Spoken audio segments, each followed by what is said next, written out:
Just my people, as the hot, it don't happen. No, this our popular Reverend Father, Reverend Dan Chumo, when they always expose the evil activities where bandits they do for North. Now, some Northerners on the verse for this man because some people talk say he called their God a blood-sucking God.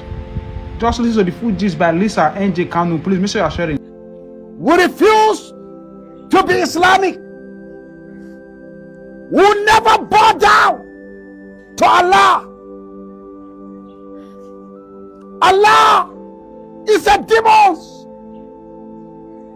That is why when Allah wants to suck blood, He tells His members, chant Allah Akbar, Allah Akbar, Allah Akbar.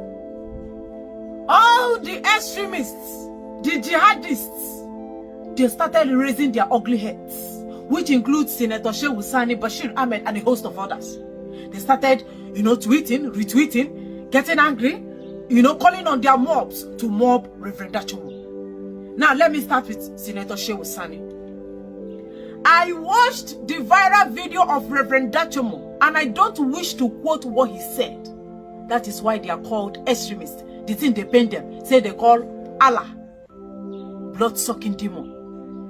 But what he said is inflammatory, provocative, and inconsistent with the teachings of the faith he professes. Inciting statements crosses the line of decency and peace in a religiously sensitive and fragile society like ours. Just watch the word they are always using, crossing the line. Crossing the line. You are going to also read it from Bashir tweet. Senator Shehu Sani is telling us that Reverend Achomo has crossed the line, but the terrorists, when they buy people for Reverend Achomo church, no cross the line. Every day, this man is burying hundreds and thousands of his church members. The terrorists don't cross the line, and you cannot see this man coming out to say, no, this must stop. This buying must stop. You can't continue murdering people. What do you stand to gain? That one is not crossing the red line. But insulting a blood-sucking bastard is what they call crossing the line. Insulting Allah is crossing the line. Now let's continue. His inciting statement crossing the lines of decency and peace in a religiously sensitive and fragile society. The society is not sensitive and fragile when your brothers are going to unalive Christians in northern Nigeria. Even in western Nigeria, just that the ones in west decide to cover their own. As they buy their own people, then they cover and then they hide them. Because say when they don't shoot for altar. So they don't even know how to come out again to say Fulani they unalive them. They are brothers for where they for West, Yoruba land. If you understand what I mean. Okay. It crosses the lines of decency and peace in a religiously sensitive and fragile society like ours. Everyone is entitled to defend, promote, and project his beliefs or faith, but not to defame, not to defame that of others. Like everybody have right to defend their own, but you don't defame others. That is what the jihadist senator Shehu Sani is saying, that this man have crossed the line. Now let us go to Bashir Ahmed. Bashir Ahmed is not left out of the equation. You know, his own is even going to be worse because, as usual, they don't always like when you hold them to account.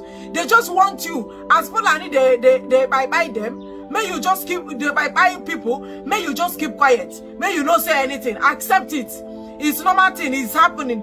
In Nigeria, it's not the only place where the thing they happen. Let us go to the tweet of Bashir Ahmed. It is a great injustice to us for a Christian religion leader, that Pastor Ezekiel Dachomo, to refer to our creator as a blood-sucking demon, Ahuzbillah in brackets. Such a statement is extremely offensive and the highest form of provocation. Just see how both of them are saying the same thing. Form of provocation against the beliefs of billions of Muslims. For years, this pastor has repeatedly made statements that provoke the Muslim community, seemingly hoping to trigger a reaction that he could later exploit for sympathy, asylum claims, and financial support from Western audience. Despite these provocations, Muslims have chosen the path of restraint and have refused to give him the attention he has been looking for. Now resorting to insulting the Almighty crosses the dangerous line. is crossing the dangerous line. While I am confident he will not get the reaction he deserves, it is still important that our security authorities take note and caution him against such reckless and inflammatory utterances. Have you seen that both of them are saying the same thing? You will think that both of them there for the same room, they tweet them. That is what the way an average Muslim reason, whether he goes school or he be alamajiri. Inflammatory, provocative, inciting, and crossing the red line, crossing the line. And once they say it is provocative and it is inflammatory, it is derogatory, and which other word they will tell you that blasphemy. The moment they start using these lines, the next thing is to Deborah you. Deborah the person, not you. They will start going the Deborah way. Today, Deborah never gets her justice. This is the people defending Allah. Look at how they are tweeting. You imagine that how the way when they come out, they condemn Reverend Dachomo for calling Allah a blood-sucking demon, a blood-sucking bastard. Now so then they call terrorists. I don't think by now this terrorism for don't they hide the way they. An NYSC member just got his own share of what Allah disciples are doing on earth. After this guy, after they torture him, Fulani beat one Hausa boy, beat him, posted it online, demanded for 10 million naira. They gave them 10 million. They now still say that they need 2 Okada, 2 bike. The family members, maybe they ran out of money or they don't have any other money to give or they can't afford the bike. They had to allow the thing to lie. Right now, they said that they have finalized the guy and they have even buried him even without seeing his dead body. A NYSC member. You can't see this same set of people coming out to stand or protest against this constant attacking of people, kidnapping, unalive and burning churches. They just burned one church for Taraba. And I hear that over 300 people now have gone again. Last night, 300. Even country where they fight war never counts 300 in 10 days. Country at war cannot count 300 even in a month. But Nigeria is counting it in thousands. Why will you be defending a God who cannot fight and defend for himself? Who cannot fight and defend himself? Every day, oh, you are insulting Allah. And who's been lying? This is provocative. Tell them to show you where Allah is. They can't point anywhere.